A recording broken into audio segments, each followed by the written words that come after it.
What's new from Apple? There's the new iPhone 16 Pro, built for Apple Intelligence. And it comes with the all-new camera control, giving you an easier way to quickly access your camera tools. The new Apple Watch Series 10 has our biggest display and our thinnest design ever. And this? It's the sound of active noise cancellation, now available on one of 2 new AirPods 4 models. So quiet. Check out all of the new products and new features at apple.com. You can even buy yourself something new. See apple.com for product availability updates. Apple Intelligence coming this fall. This is what you do when you've just found that statement handbag on eBay and you want to build an entire wardrobe around it. You start selling to keep buying. Yep, on eBay. Over that all-black everything phase? List it and buy all the color. Feeling more vintage than ever? It's out with the new and in with the pre-loved. Next thing you know, you've refreshed your wardrobe basically without spending a dime. Yeah, eBay, the place to buy and sell new, pre-loved, vintage, and rare fashion. With Walmart's new fresh and frozen subscriptions, you can save time on your weekly grocery shopping. Dad, you're supposed to be grocery shopping. And miss the chance to embarrass you in front of your friends? I subscribe to snacks and wet napkins. You know how messy you are. Dad! Walmart. Subscribe to your weekly list. You see? Your stupid minds. Stupid! You get nothing. You lose. Good day, sir. Man, you are one pathetic loser. If you just read the bio for Dr. Steve, host of Weird Medicine on Sirius XM 103 and made popular by 2 really comedy shows, Opie and Anthony and Ron and Fez, you would have thought that this guy was a bit of, a clown. Why can't you give me the respect that I'm entitled to? I've got diphtheria crushing my esophagus. I've got Ebola vibes dripping from my nose. I've got the leprosy of the heart valves, exacerbating my incredible woes. I want to take my brain out and blast it with the wave, an ultrasonic, echographic, and a pulsating shave. I want a magic pill for all my ailments, the health equivalent of Citizen Kane. And if I don't get it now in a tablet, I think I'm doomed and I'll have to go insane. I want a requiem for my disease, so I'm paging Dr. Steve. Dr. Steve! From the world-famous Cardiff Electric Network Studios in beautiful downtown Bedabbler City, home of Radish Dip. It's Weird Medicine, the first and still only uncensored medical show in the history of broadcast radio, now a podcast. I'm Dr. Steve with my little pal, Dr. Scott, the traditional Chinese medicine provider. He gives me street cred with the wacko alternative medicine assholes. Hello, Dr. Scott. Hey, Dr. Steve. And my partner in all things, Tacie. Hello, Tacie. Hello. This is a show for people who never listen to a medical show on the radio or the internet. If you have a question you're embarrassed to take to your regular medical provider, if you can't find an answer anywhere else, give us a call at 347-766-4323. That's 347-POOHEAD. Follow us on Twitter at Weird Medicine or at DrScottWM. Visit our website at drsteve.com for podcasts, medical news, and stuff you can buy. We're also doing a little bit more on Instagram. Check that out at Weird Medicine. Most importantly, we are not your medical providers. Take everything you hear with a grain of salt. Don't act on anything you hear on this show without talking it over with your healthcare provider. Please don't forget stuff.drsteve.com. 'Tis the season to do your holiday shopping online. So go to stuff.drsteve.com, stuff.drsteve.com. You could just click straight through. You could go down and look at the robotic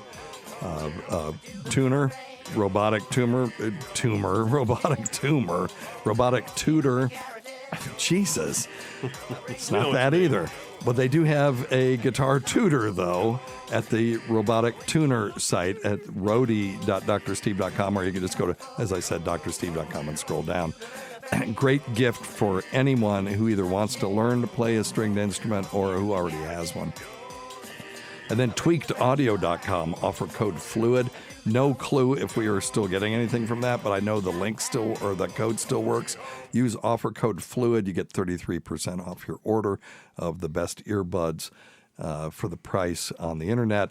And they are a Franklin, Tennessee company. We should go visit them. Yeah.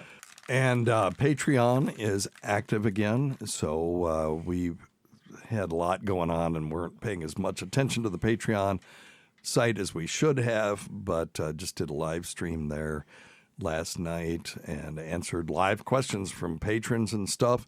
It's fun. If you ask a question there, it will be answered 100% of the time. Check it out, Patreon.com/weirdmedicine.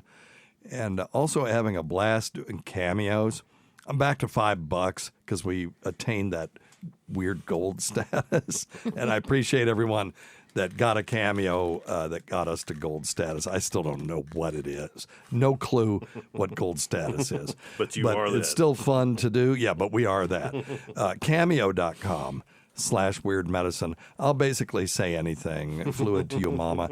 I did one for a guy, and it was a person named Smitty, and he'd been a fan of the show forever, and I just took him on a tour of the studio and showed him my favorite pictures of, people I got autographs with and stuff, and showed him the ham radio crap, and it's just, I try to have fun with it. Even Myrtle got in on that one. Oh, good. Good.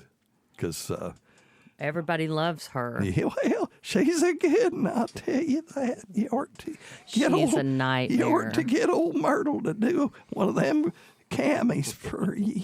No. She sit on her porch and talk about possum grease sandwiches and It's nap time. a little swamp water and a little crust of bread. You don't need nothing else. That's good eating, I'll tell you that. All right, anyway. So check that out, cameo.com/weirdmedicine. Check out Dr. Scott's website at simplyherbals.net. That's simplyherbals.net. Did you notice that I placed an order for CBD nasal spray? Yeah, I did. I saw an order for 3, and did you bring it? No. Are you guys, I mean, you can ship it to me. It's fine, but I got used to the last couple of times I ordered it. You just brought it to me. No, special delivery for Dr. Steve and I. Kind of dropped the CBD. I'm actually out, so I'm looking forward to getting that. Jonesing for it. I'm not really jonesing for it, but it is a part of my nighttime routine, a.k.a. my ablutions, which is a word no one uses anymore. No, I don't even for a good reason. Yeah, let's get for a good reason. Well, yeah, Tacie and I have this running argument. She thinks that the language should just evolve any old way it wants to, and I think that the reason Webster made a dictionary was to keep heresy from creeping into the language. That's why you have organized religion, right? Is to keep heretical views from creeping in, just sort of taking over as things morph. And God forbid you say I when you should say me, or Lord. vice versa. Okay, fun to watch TV with. Big fun. Well, it's just reality TV because people are dumb and they're on there and they'll say, "Oh yeah, Becca and I's relationship." It's like, oh that goes all over me. No, me too. It kills me. Hey, my grandmother used to write me letters. Or me and Scott do X, Y, and Z. That one drives me crazy, too. There's reasons why there are rules, and it's because if you don't do the rules, you sound dumb. Like that, anyway. Yeah. But I've been like that forever because my grandmother used to literally write me letters, and then I'd write her a letter back, and then she'd highlight, she'd correct my grammar and mail it back. -3. And then she'd mail it back to me. That's hilarious. She would correct my grammar and mail it back. So I always had like PTSD every time I saw these red marks on my letters. I'm like, damn, what'd I do this time? I know. Well, I have a journalism minor. Yes, sir. So it's hard to get that out of your head. Agreed. And then I had a teacher, his name was Tex Wood, when I was at in school as a kid, and he was extremely strict about certain things. And if you said a person that instead of a person who, you would get an F. And I wrote a paper about Moby Dick, and we had to use certain words. So prelapsarian was one of them. Okay. I had to use the word prelapsarian in there. And if you did, he would circle that and give you extra points. And so he was kind of easy to work. But the first sentence was Moby Dick is about a ship's captain that, and he marked it. First sentence, marked it out and put F and just gave it back to me. But I never made that fucking mistake. Oh, I love it. Yeah. Yes. Old Tex Wood. I'll say this. You've still got PTSD from that? I do a little bit. But I learned a lot from him, though. Oh, yeah. You never did it twice. He was the soccer coach, and he would put me in, and he knew I smoked. and he would put me in his like right wing, and I'd be holding up my hand to be taken out of the game, and he would just ignore me. I'd be dying out there. I love it. Fucking ticks. Oh, my gosh. All right. I do. We had a question from the Fluid family from Johnny Longfeather. And so we should get that one under our belt. Let's first. do it. You want to bring it to us? I'll bring it to the table. So I have a question about prostatic fluid. Yes. That comes out when I poop. Yes, absolutely. Good so question. first thing, Good question. Number one thing, don't take advice from some asshole on the radio. So that was really one of the first questions we ever answered. Mm-hmm. And it was not even on the show. It was the first day that we went to SiriusXM, and they called me in to sit in with Opie and Anthony. I had no idea they were going to do that. Mm-hmm. I wasn't prepared for anything. They just said, yeah, next break, Dr. Steve's going to come in. And it's like, what? I just thought I was going to sit on the bleachers all day. And one of the first things that they had people call in medical questions, somebody called in this exact question, that when he moves his bowels, prostatic fluid comes out. So it's not an ejaculation, because I attribute that or I associate that with an orgasm. Right. This is purely fluid dynamics. So this person has large, hard American stools and has prostatic congestion. So remember, the back part of the prostate is the front part of the rectum. And so when you take a big, giant American turd and you pass it by a slightly enlarged prostate, maybe it hasn't been emptied out recently, if you know what I mean. You know. I love to masturbate. It could be that, or he could have been recently stimulated in a sexual way and did not complete the transaction, which we would then call blue balls, but it's prostatic congestion. Right. And fluid dynamics dictates that fluid will follow the path of least resistance. So when you pass that turd pass there, it does a prostatic massage. The fluid pressure builds up in the prostate, and it's got to go somewhere, so it goes out the end of the penis. Yep. We will induce this in the physician's office or provider's office, particularly if someone is complaining of maybe prostatitis. Right. And you can bend them over and lube them up and stick your finger in. Should we have some music for this? There we go. That's better. You stick your finger in their rectum, and you find the prostate. And if they're bending over, then the prostate will be parallel to the floor, right? So it'll be on the downside of that rectum. And you feel sort of this rubbery walnut thing, but when it's really infected or if it's got prostatic congestion, it'll be boggy and it will be soft. So basically, you just I get rid of that music. You massage down the right side, then down the left side, and then you sort of crook your finger and come right down the midline, and all of a sudden, fluid will come out of the patient's urethra, out of the urethral meatus, or a.k.a. the cockhole. Now, if you don't warn them about that, they're going to be cussing you. So you got to say, I'm going to express fluid from your prostate. Give them a slide or a petri dish and hold it under the urethral meatus so that they're prepared for it, because there's nothing worse than somebody thinking, oh, well, that doctor made me ejaculate. You know, what kind of a weirdo are they? You gotta explain this stuff to them. So the medical students out there, don't do this stuff without explaining. Tell them what you're doing first. Yes. So they know what to expect. Yeah. Pap smears, everything. Always say, I'm getting ready to touch you. I'm getting ready to, you just say what you're doing, particularly if they can't see. Especially they've got their back to you. They've got their back to you. You've got to give them some warning. So anyway, and then you could look at it under the microscope or whatever, and if there's white blood cells in there, you've made the diagnosis, so you can treat them, you do whatever. So this person is doing sort of that themselves. They're doing a prostatic massage just with fecal matter rather than with a provider's finger up their ass. So that's what that is. If it's happening a lot, even though you're keeping the pipes cleaned out, then I would, just get your prostate checked by somebody next time you're in there. I don't think if you're not having any other symptoms, it's not a big emergency. Yep. But it is not an orgasm. It is not an ejaculation. It is purely fluid. And it is not uncommon. Yeah, not uncommon. Yep. That's right. Yep. So since we're talking about penises and prostates and stuff, I have a new drop that I'll be using from time to time on this show. And I found this. This was actually on the Creep Off subreddit. So if people don't know what the Creep Off is, it's Carl and Vinny. They're the hosts, and it is a comedy, true crime show actually for men, or that men will enjoy, because all other true crime shows are for Tacie. Am I wrong?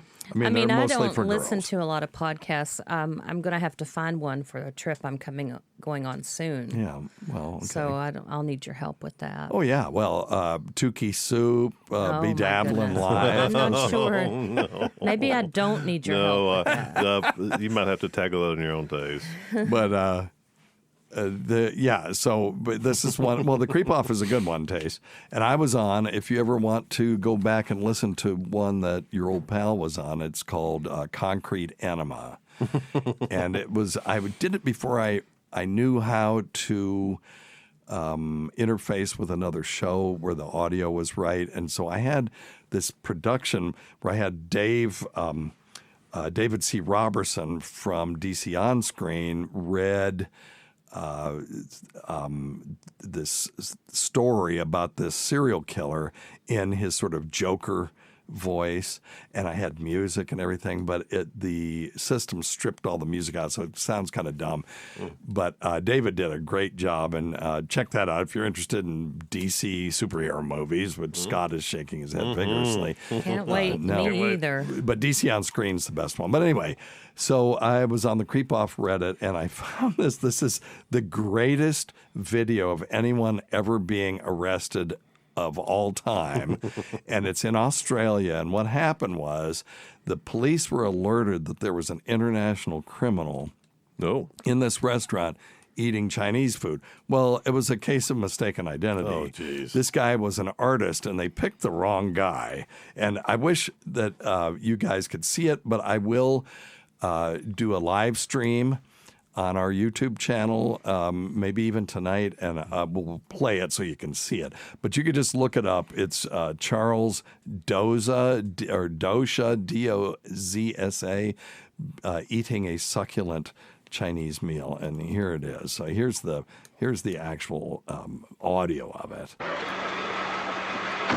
So, okay, first thing he does is he comes out. The cops have the door open. There's cops surrounding him. Oh, geez. And he just comes out and he just slams the door shut for the cop car. Just a moment, you just assured me that I could speak. Sit down inside the car. We're not assuring anything. We're under arrest. Look, I'm under what? You're under arrest. I'm under what? So now there's... Gentlemen, this is Democracy Manifest. Now they're trying to get him in the car, and there's 5 of them trying to push him in the car, and he isn't going anywhere. Have a look at the headlock here. See that chap over there? Get your hand off my penis! Every line is a gem. Get your hand off my penis. Just remember that for later. Get your hand off my penis! This is the bloke who got me on the penis before. Now, he says this like he's introducing somebody to someone else. This is the bloke who had his hand on my penis before. Why did you do this to me? Up in the car. Get some cups. For what reason? What is... Now they have him in a half Nelson. Charge, eating a meal, a succulent Chinese meal. Yeah, yes. A succulent Chinese meal. Wait a minute. For what reason? What is the charge? Eating a meal? A succulent Chinese meal? Oh, that's a nice headlock, sir. Now, he's being ironic here. This guy's trying to get him in a headlock, and what he has is the cop has his elbow in front of his neck and his hand on his shoulder. This is not a headlock. Whoa. So he's being sarcastic, and it's quite hilarious. So it's quite the headlock you've got there, sir. What is the charge? Eating a meal? A succulent Chinese meal?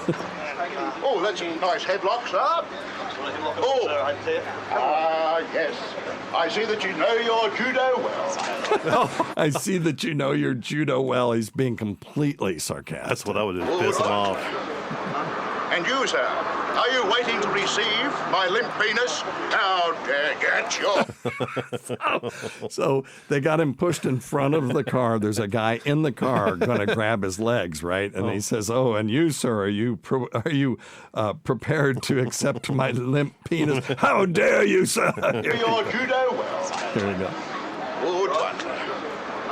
And you, sir, are you waiting to receive my limp penis? How dare get your hands off me. Ta-ta and farewell. So now they've got him by the legs and they're pulling him into the car, and his last words are "ta-ta and farewell." This is the greatest guy in the world. Anyway, there's a little bit more, but so if you guys ever piss me off, I've just got this new drop. Get your hand off my penis! So there you go. That replaced the medium length. The medium length. Give thyself a bell. I still have the long one and the short one, but get your hand off my penis! That's hilarious. I like the one about the headlock though. That is funny. Oh yeah.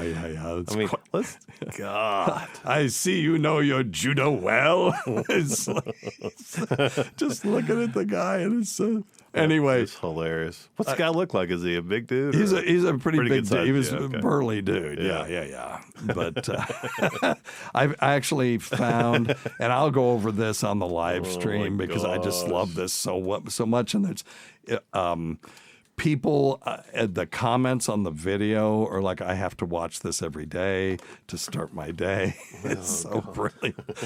And apparently he's an artist. He's a very accomplished artist. And you could, he's a little eccentric, but pretty funny. And he said that they just came in and surrounded him. He's like, what the hell's going on? He was not the person they were looking for. No. And he said that he was influenced by the fruit of the grape as well. So that had something to do with the fruit of the grape. I wonder how many grapes. Ta-ta and fermented farewell. grapes he consumed that day. So great. So anyway, hey, Tacie, have you got Tacie's time of topics? Yes, I do. Okay. Get your hand off my penis! Of course, I will abuse that until everyone's sick of it. It's Tacie's time of topics. A time for Tacie to discuss topics of the day. Not to be confused with Topic Time with Harrison Young, which is copyrighted by Harrison Young and Area 58 Public Access. And now, here's Tacie. Well, hello, everyone. Hello, Tacie. Hello. So this first one is the dumbest thing I've ever heard of. Okay. But if you need to go to the bathroom, now's the time. No, that's perfect for the show. This is called the pigeon's rump cure. Physicians in the 19th century employed innumerable strange treatments, but this one is very bizarre. Summoned to treat a dangerously ill child one night in 1850, this physician had little success with conventional medicine, so in desperation, okay, I'm reading. He asked the parents to get him a pigeon, and then placed its bottom next to that of its young patient. After the bird had been applied to the child's anus, he recorded in a medical journal. It gasped for air several times, closed its eyes periodically, then its feet twitched in spasm, and finally it vomited. The child made a miraculous recovery. Although the same could not be said for the pigeon. After refusing its food, it died a few hours later. Yeah, I'm reading where this has been written up in other medical journals back in the day. And I wish I had Charles Doza. You could do AI. I need to feed his thing in there, and then I could have it read stuff. But if one holds the rump of a dove against the child's anus during the fit, the animal soon dies and the attack ceases just as rapidly. That's the dumbest thing I've ever heard. That is crazy, isn't it? Get your hand off my penis! Oh, goody. There we go. The next wait a one. minute. Oh, my goodness. They did it for other things. Here they were treating preeclampsia with that as well. With a pigeon rump Or cure? eclampsia. Eclampsia is a serious condition affecting women before, during, and after childbirth. The name literally means bursting forth. Preeclampsia is bad. It's when it turns into eclampsia that it is extremely bad. Okay, so until the 19th century, doctors also referred to the eclampsia of children. This was a misnomer. It was infant seizures, what they were looking at. And Carl Frederick Canstadt, was that the same person, Tace, that you read?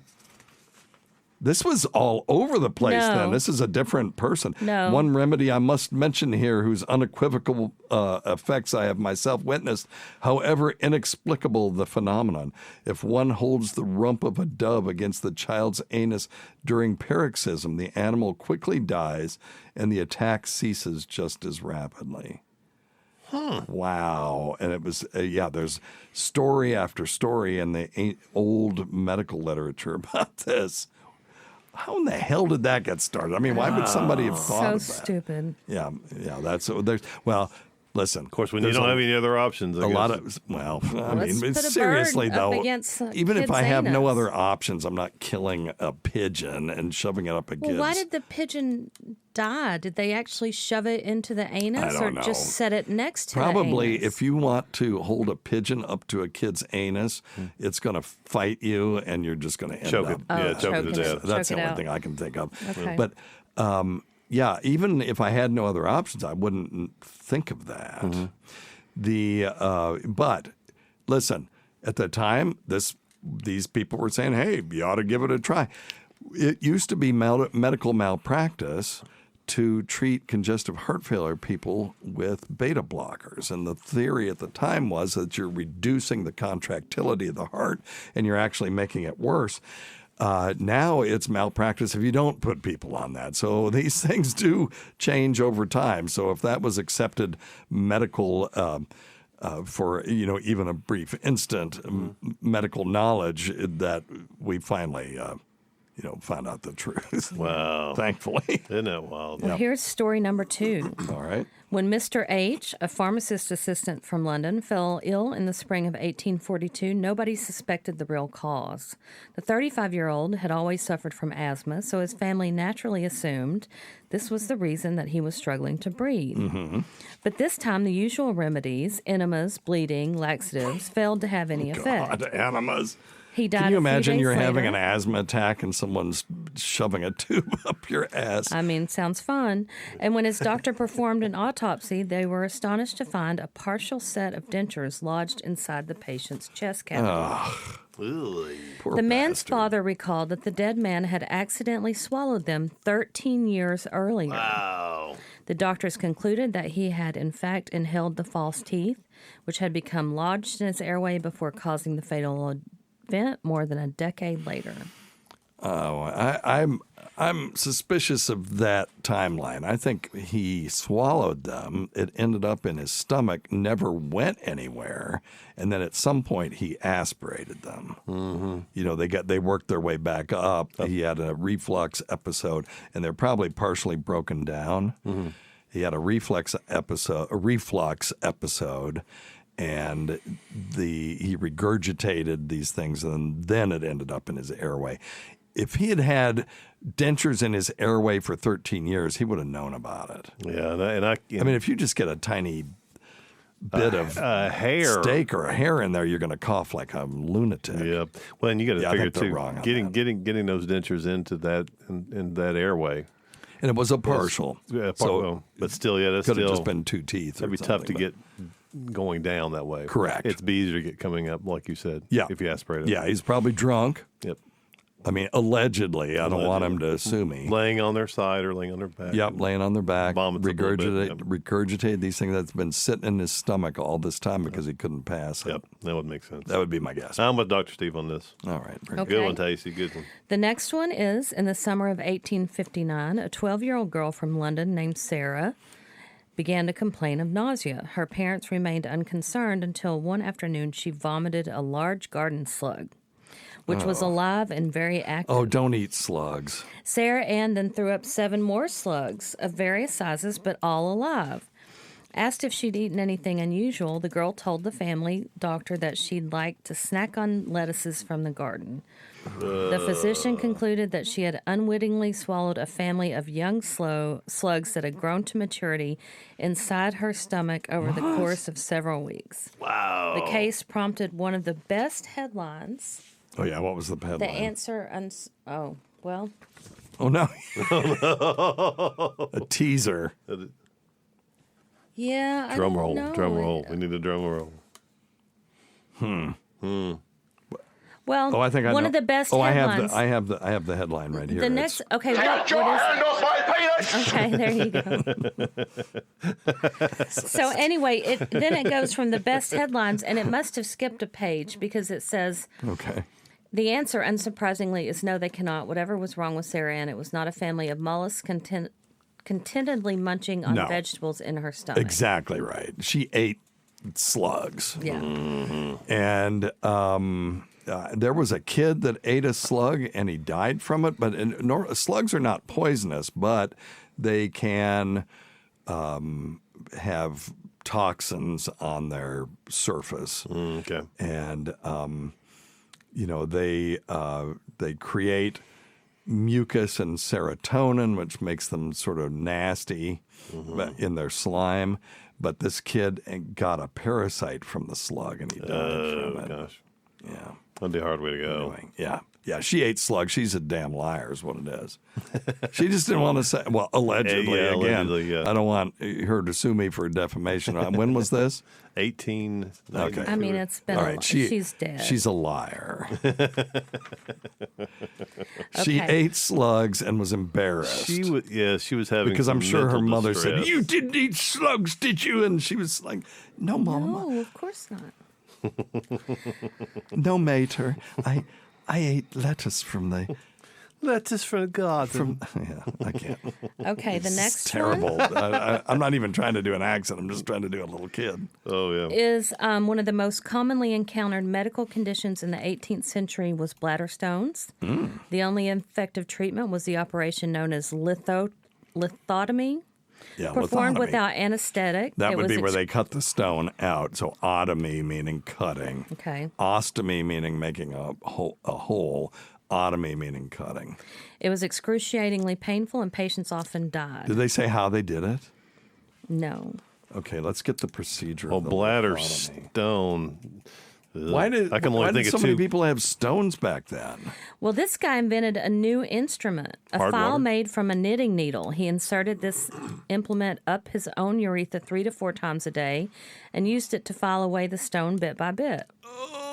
This was an uncomfortable experience, but apparently better than ending in a painful operation. And remarkably, 6 months later, he declared himself cured. You know what's crazy? Wow. I just realized this. That when we put a woman in stirrups, we call it dorsal lithotomy position. And it just struck me that this is a holdover from way back in the day when they actually did lithotomies. I always wondered why it was called, stone cutting. Yeah, lith being stone. Right. Yeah. Yeah. Wow. Dorsal lithotomy. It's like, that's, with your feet up in the stirrups. Sure. I was in dorsal lithotomy position when I had my vasectomy. Right.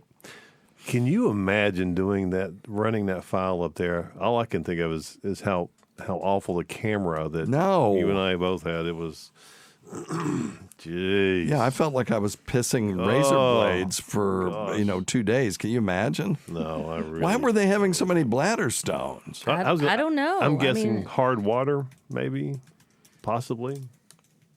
Yeah, I mean, that would be my guess. I mean, that'd be my first thing comes to my mind. I can't think of anything else right offhand. Okay. So the history of urinary stones in parallel with civilization. The roots of modern science and the history of urinary stone disease go back to ancient Egyptians and Mesopotamia. Hippocrates defined the symptoms of bladder stones. I've never seen anyone with bladder stones in my career. The first recorded details of perineal lithotomy were those of Cornelius Celsus. Oh, my God. So they were doing this surgery back in 2,000 years ago? Jeez Louise. Holy moly. Yeah, it's going to be uncomfortable. Yeah, the earliest literary quotations to stone disease describing symptoms and prescribing treatments to dissolve the stone are observed within the medical text Asutu in Mesopotamia between 3200 and 1200 BC. The first descriptions of cutting for the stone are found in Hindu and Greek writings. Shushruta, this is 600 BC, was a surgeon who lived in ancient India and is the author of the book Shushruta Samhita, which he describes 300 surgical procedures, including perineal lithotomy.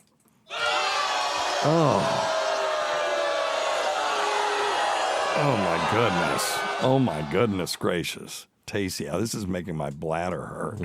Good. Oh, okay. All right. Fair enough. All right. Yeah.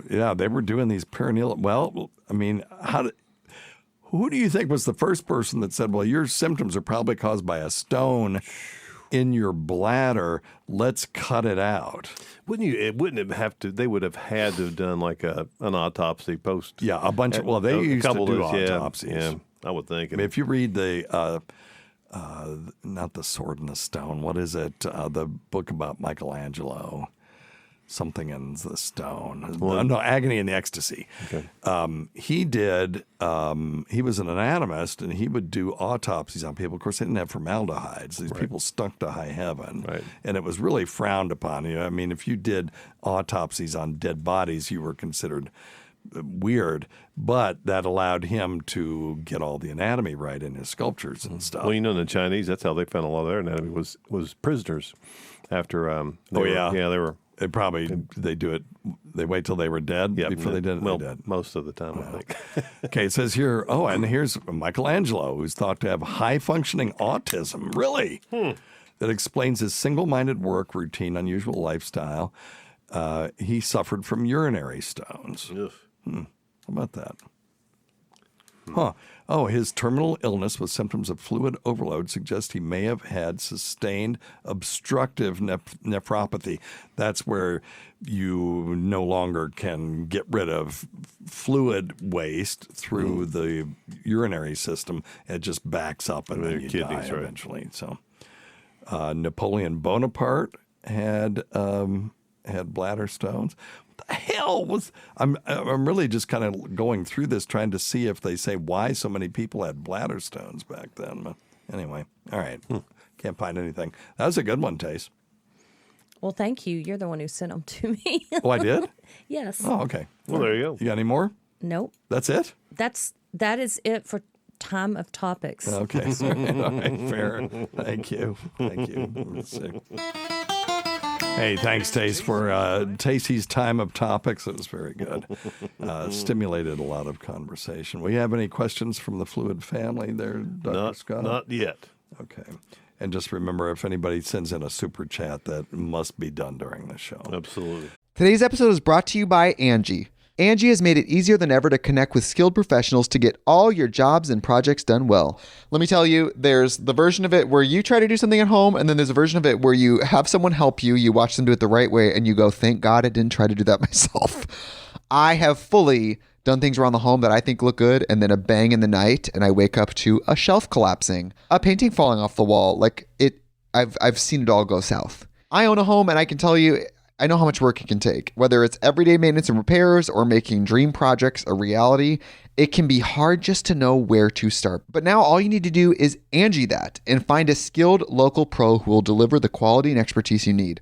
Whatever your home project, big or small, indoor or outdoor, you can Angie that and connect with skilled professionals to get the project done well. Right now, one of my wish lists is I want a bike for my condo in Milwaukee, and I would love to rig it up on a pulley in the ceiling because I have one of those lofted ceilings, but I'm so scared to try that on my own. Angie has 20 years of home experience, and they've combined it with new tools to simplify the whole process. Bring them your project online or with the Angie app.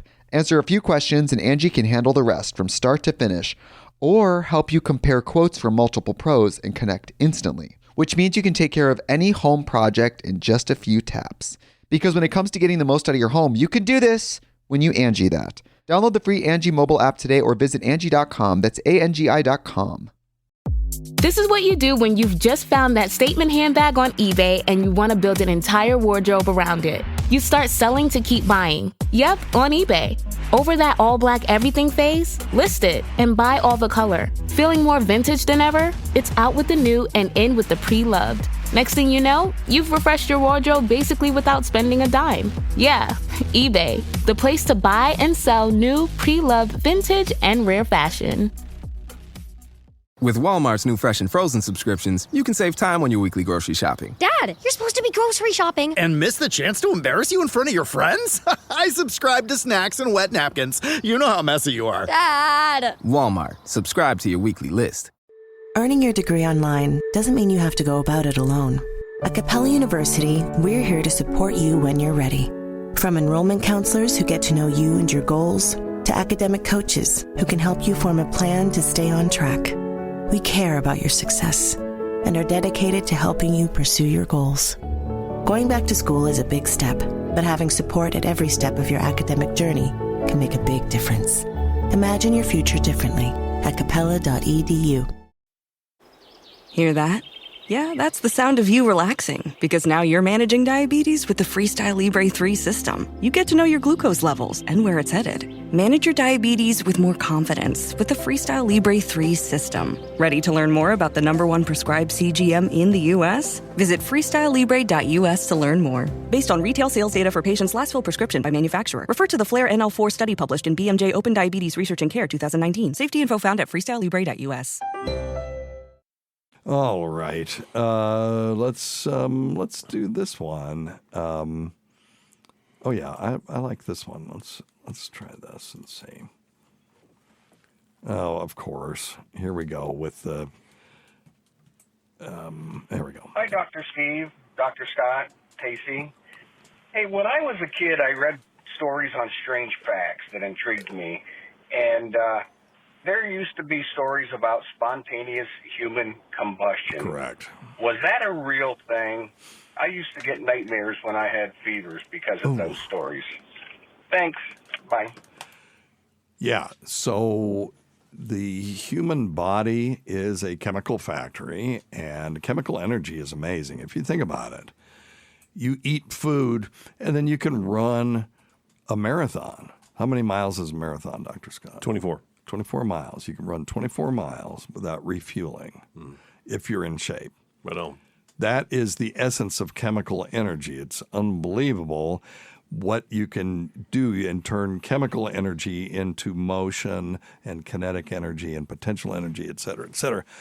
So, but we do not have a mechanism in our body for runaway chemical energy to the point where the whole body will flame on. Okay.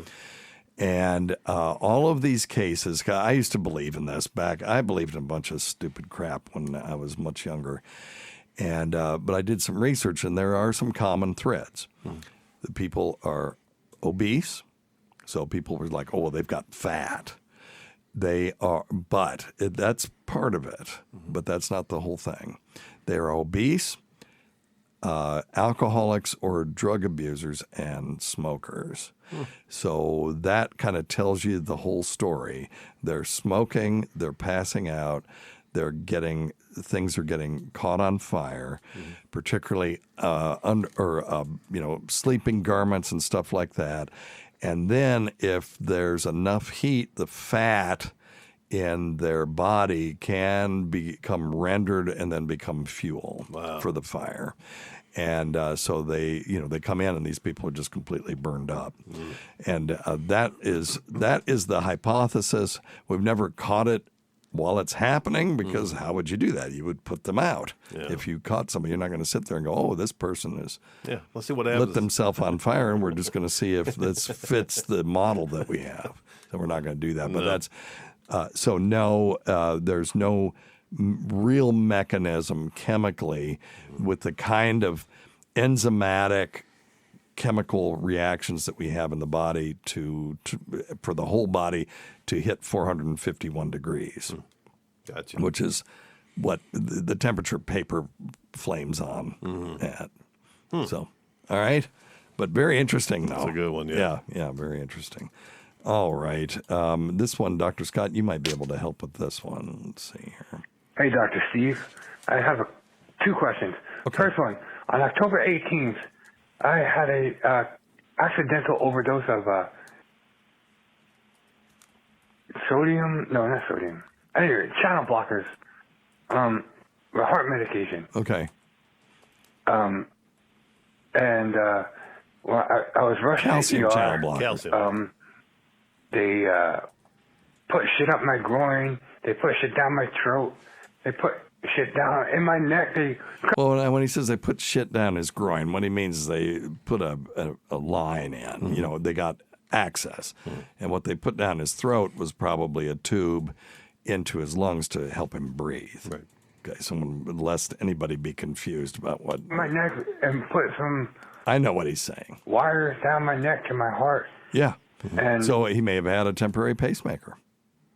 Wires down his neck into his heart would be, a pacemaker. Unless they did like a stat angiogram, or they're Well, okay, yeah, that would be correct. Because then they would have got access in his leg, But they would have gotten that access in his leg. And run Going up to down the a wire, neck, yeah. going down the neck and running wires in there is almost always, pacer. it's going to be a pacemaker. yeah. Right. Anyway, when they took the stupid tube out, I haven't been able to talk right since. Yeah. So, can you tell me, am I ever going to get my normal voice back again? Yeah. He had damaged vocal cords from, and when you intubate somebody, you're taking a tube. Well, first you got to get them in position, and they've got a tube called a laryngoscope. And basically, it's a tongue depressor with a light on it and a handle, and you have to do it right, because if you jack that thing at the wrong angle, you're going to break the person's teeth and stuff like that. So you got to push it in their throat, and then just pull straight up. Now, so they have video ones now, so that you can see that the endotracheal tube, which is the thing that's going to breathe for them, is going past the vocal cords into the trachea. Gotcha. Okay? Gotcha. And then it'll be enclosed by the vocal cords. Well, there's a balloon on the end of that, and you blow up the balloon, which is circumferential, and that makes a good seal. So now you can put air in. It's not going to leak around the tube. It's just going to go into the lungs, and the only air goes into the lungs through the tube and comes out of the lungs through the tube. Mm-hmm. And if that thing is placed a little, it could be a placement issue. There can be trauma. It was an emergency, so they're trying to jam this thing in there. Yep. They're trying to save your life. Right. It's not as clean as you would normally like for it to be, say, if you were doing surgery and the anesthesiologist is doing it, because they got plenty of time and it's calm and all that stuff. So they were trying to keep him from dying immediately, and there may be some trauma to the vocal cords. Now, if the vocal cords are just agitated and they've got some swelling, irritated, and inflammation and stuff, Yep. they should get better, Yep. and his voice should come back. If there's permanent damage, really only an ear, nose, and throat doctor is going to be able to tell that. So what they'll do is they'll shoot some cocaine or phenylephrine or something in your nose, and they take a fiber optic scope, hopefully not the same one that they shoved up Dr. Scott's in my bladder, but it's about the same size. Oh. And they'll shove it in there and look around. Then they can point it downward and look at the vocal cords and see if there's permanent damage or if there's just some swelling there that'll go away over time. Yep, and they can do little tests like swallowing tests and things to make sure everything's moving normally. Right. Inside there. But yeah. So if it is, and speech pathology would be the place that would send you exactly. Yeah. If you just have damage, mild damage that can be recovered from. Right. Yeah. Especially if there's inflammation. And typically, we'll see a lot of that in vocalists.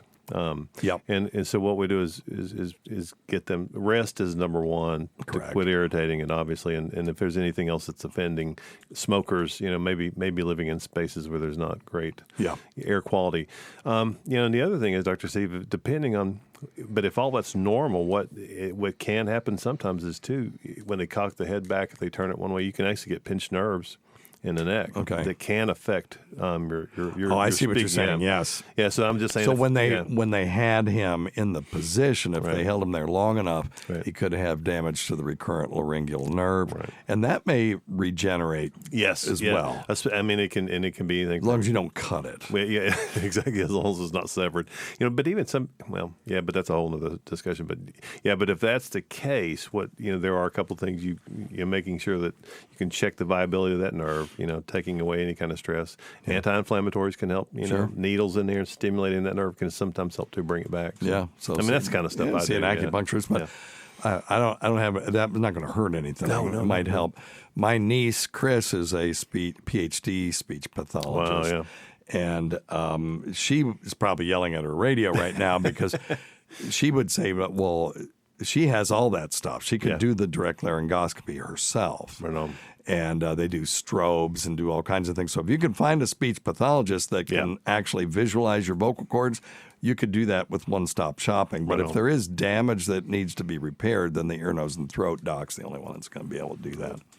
But anyway, so let's see what the rest of his questions are. I did have pneumonia after they took the tube out. Okay. I was on Combivent, Combivent is an inhaler that has albuterol and ipratropium bromide. So the albuterol opens up the airways, and the ipratropium bromide decreases the amount of mucus that's being produced from the lungs. So. That should kind of help, but anyway, I'm going to get my voice back. Second question is... Yeah, I think so, but we need more information. So you know what to do. You know what to do. You know what to do. Find that. Oh, sorry, I was channeling Eric. So ENT, unless you have a speech pathologist in your area that could do it all in one fell swoop. I didn't shit the bed. What? My hemorrhoids exploded. Oh. Can you have hemorrhoids so bad that it causes you constipation because you just can't shit? Yep.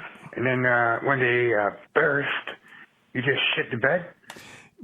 Okay, I know why he's asking this question, and he's asking for a friend. He's asking for a friend, of course. And I know who that friend is. But here's the truth: is that if you have a rectal fissure, it hurts so bad to move your bowels that your bowels will just go, you know what? We're just going to lay back here for a little bit, and we're not going to defecate for a while. And that's a problem because the longer you wait, the worse it gets, and then the harder the stool is and the more it hurts. So you're really better seeing a proctologist, have them see if that rectal fissure needs to be fixed, or if they could just give you rectal rockets. You guys familiar with a rectal rocket? No. It's a wax rocket-shaped suppository. And the reason it's rocket-shaped is it's got the regular suppository shape, but on the other end, it's got wings, like a rocket. And you shove this thing in your ass, and the wings on the very end keep it there. It won't bloop up. Okay. So the sphincter will hold it on the neck, and then you have that part on the outside and then part on the inside. It'll just hold it there. And then you can put medication in there, cortisone, lidocaine, to numb it up, stuff like that, to try to heal that rectal fissure, or at least make it feel better so that you can defecate. Yes. But now that's a rectal fissure. Hemorrhoids do bleed, and if you wipe your ass, say, with a sheet, and there's brown stuff on it, you can tell the difference between stool and blood. That's the thing, and that's what this incident he's talking about. You can tell the difference. Yes. If I bleed on a sheet, I can tell that that's dried blood. If I take a dump on a sheet, I can tell that that is fecal matter. So whether, you can make jokes like, oh, it looks like a chocolate-covered cherry, that's disgusting. There should not be shit in there. Just blood is enough. So people who know what I'm talking about. And but, yes, they can bleed. They don't explode. But people do have bleeding hemorrhoids. And but you should not be also, leaking fecal matter at the same time. It's ridiculous. All right? All right. Okay. Let's see. Okay. Oh, remember we talked about Maya, that horrible malpractice case. And yes. Okay, yeah. So let's. Hey, Dr. Steve, two things real quick. And I actually did a live stream about it as well. So that you can go to youtube.com/@weirdmedicine for that. Do you remember? I was telling you or talking to you in chat about the Take Care of Maya. Yes. Court case that was going on. Right. This was a horrible lawsuit Terrible. at a prominent university in the Research Triangle. And the documentary that was on Netflix. Anyway, it was a 9-week court case. It finally ended like last week or the week before. And okay, so if you remember, the kid was getting high-dose ketamine for CRPS, regional pain syndrome. Mm-hmm. And when they went to Duke University, they weren't doing it there, but the mom demanded it. And when they did, then the providers there thought that the kid was having Munchausen by proxy. Ugh. And then the kid was taken away from the mother, who then subsequently ended her life because of the stigma. And so that's what this is. That's what this is about. And we did talk about how this could have been prevented. Number one, if the providers had just listened rather than jumped to conclusions. And also if the parents had made arrangements ahead of time. Hey, this is what our daughter's getting at this other clinic in this other town. Can we find someone locally that will understand what we're doing and just do it for us? Mm-hmm. So there was way more culpability on the side of the medical team on this one, if the story went the way that we understand the story to have gone. Anyway, the jury, and that's all allegedly, of course. So awarded the family over $250 million. What? The total is like $262 million. Wow. Now, I wonder if the institution will end up having to pay that. $250 million. Well, that's, if they were trying to teach him a lesson, that's quite the lesson. The jury said that the hospital, the staff, and their actions caused the death of Beata Kowalski. That was the mother of Maya. Yeah. She ended up killing herself because of, it was a tragic story. And, the thing about the law is they can't bring her back. No. The only thing they can do is they have to, quote unquote, make you whole. And the only way to do that really in this day and age is with money. Oof. And you're still never whole. The kid's never going to have her mom again. They took Maya away from her and they didn't allow her to see her. And they put this freaking beady lady in there who didn't let her talk to the kid. Yeah. What a fucking shit show that was. Yeah, it was. But I'm so glad they got $262 million. Good Lord. I think they can't go after the DCFS, like Department of Children and Family Services. They are immune. They cannot be sued for the, taking the kid away. But I wish they could.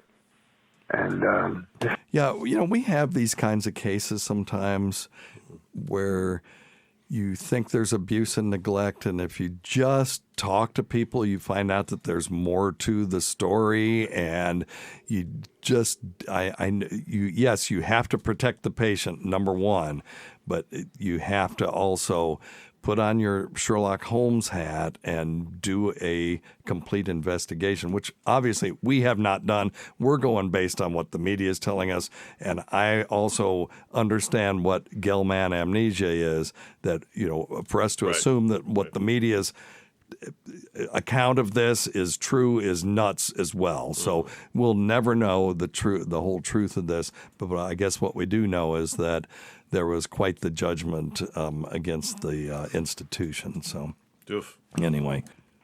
So before we go, Dr. Scott, you got anything from the Fluid family? And by the way, if you want to become part of the Fluid family, go to youtube.com/@weirdmedicine, with weird medicine all being one word. You can join. We're going to start doing members-only things because we've got a bunch of members. It's only 99 cents. I don't know what I'm going to do with it. We'll do something. And, air conditioning. Yeah. No, I mean for them, not for us. Oh, rats, I'm sorry.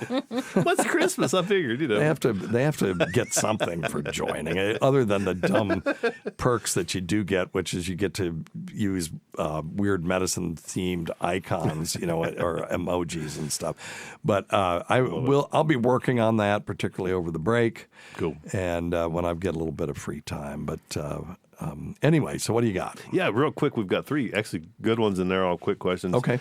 Hickey wants to know if a husband has to get a pacemaker.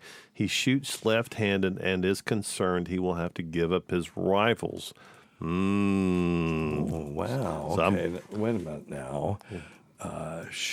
That's an excellent question. I would learn how to shoot right-handed. Really? You think so? Would be my first thing. Okay, so what you're worried about is, the compression. The pacemaker is going to be in a pouch under the skin. Left shoulder. Right in the left pectoral muscle. Yeah. I'm looking here. It says instructions following pacemaker implantation from Texarkana Cardiology Associates. It says shooting a gun is fine after the device is in place. You got to make sure that pouch is completely healed for one thing. Yeah, not anytime soon. Do not place the butt of the gun over the device itself. No. They say shooting with the opposite arm is recommended. Yeah, that's what I was going to say. So now, I think I could invent something that would take the pressure off of the pouch and redirect it somewhere else. Mm-hmm. That would be possible, but that's what they're worried about, is that you're having a rapid acceleration type pulse to the pacemaker. Mm-hmm. And if you break the pacemaker, you're effed. Yeah. And plus, you could dislodge, it's possible to dislodge wires. Sure. To strain the wires. It's that's a big mess. So that could potentially. So I would learn to shoot the other way, or shoot pistols. Yeah, shoot pistols. How about a bow and arrow? Yeah, bow and arrow. Yeah. You could do that. Yeah, that's even more fun. Yeah, I would even. Matter of fact, I will send him a copy of your books, an archery book that a friend of mine wrote. If they'll email me. Okay. That was his wife is in the chat, but he is Hickey. Yeah, talk like Hick. Oh, talk like a Hick. Oh, okay. Yeah, I call her Hickey. Oh, what does she care? I was going to say. I'm just kidding. I think she's encouraging him to put the butt of the gun on the left. Knowing her. All right, so she's actually trying to come up with a legit way to kill him, but she's not culpable. Right. But this is recorded for all posterity. That's Sorry. Right. So. It's too late. Yeah. Hey, so Longfellow wants to know, he takes metoprolol for PVCs. His doctor tells him they're benign. Is that true? Or this is benign? PVCs? Yeah. People with... it depends. In the absence of heart disease, PVCs are generally benign. Some people's hearts just do them. All of our hearts do them sometimes. We've all felt premature ventricular contractions. Every once in a while, you might feel your heart thumping out of your chest for 30 seconds or so. Or it's not even that long. It seems like it is. And elite athletes will have more PVCs than anybody. Mm-hmm. So if they're symptomatic, they'll treat them with metoprolol or another beta blocker, and that generally works. But what's going on is every once in a while your heart, it goes beat, beat, beat, beat, and then if it beats for whatever reason, just electrical noise, it goes beat, beat, beat, beat, beat, and then it pauses. But during that pause, it is still filling up with blood coming from the venous side, and it's getting bigger and bigger and bigger, and it's stretching it, and then it's going fuck, I've got to beat. Boom, boom, boom, boom, kaboom, boom, boom, like that. And that's what gets your attention. And that's the part that catches your attention. It's not the skipped beat. It's the response to the skipped beat that you feel. And it causes what we name those palpitations in medicine. Now, if you're having a myocardial infarction, you have chest pain with palpitations. That's a poorer prognostic sign. You know, if you're having a lot of PVCs with a heart attack. So, but in the absence of heart disease, PVCs or premature ventricular contractions tend to be benign. Gotcha. All right, good one. Yep, good one. Last one, real quick. Kush is asking, so why do or how do external hemorrhoids become internal hemorrhoids? They don't. He said they occasionally. No, you either have internal hemorrhoids or external hemorrhoids. Right, he has occasional bleeding, but not a lot of pain. So. And you can have both. Yep. So hemorrhoids are just varicose veins of the ass. Tacie, you want to take this question? No. Damn it, Steve! It's nap time. Don't be fucking with her.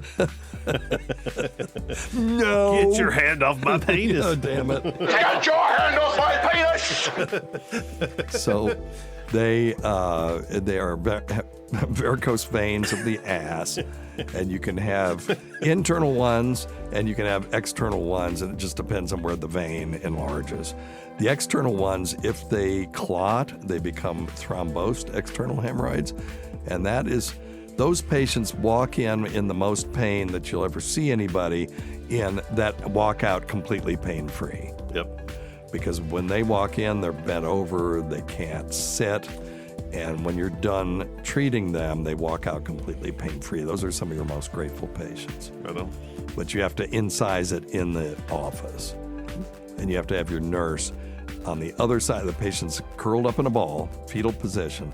The nurse is standing in front of their chest, and then they have to reach across the patient and lift the upper ass cheek up to expose this, and while you're working in there. You clean it all up, numb it up, you make an incision, and you express the thrombus from there, and then you stick a corner of a piece of gauze in there to keep it from closing back up again, and then you tape their ass cheeks shut to add pressure to keep the bleeding, to stop the bleeding. And then after about 2 hours, they can get in the bathtub and do like a sitz bath, and then they're done. But they will walk out completely pain-free. Wow, that's awesome. So there you go. All right. All right, guys. All right, well, thank you all. Thank you. Thanks for joining us. Thanks always go to Dr. Scott, Tacie. Thanks to everyone who's made this show happen over the years. Listen to our Sirius XM show on the Faction Talk channel. Sirius XM channel 103, Saturdays at 7 p.m. Eastern, Sunday at 6 p.m. Eastern on demand, and other times at Jim McWhorter's pleasure. Many thanks to our listeners whose voicemail and topic ideas make this job very easy. Go to our website at drsteve.com for schedules, podcasts, and other crap. Until next time, check your stupid nuts for lumps, quit smoking, get off your asses, and get some exercise. We'll see you in 1 week for the next edition of Weird Medicine. Goodbye, everyone. Thanks. See you.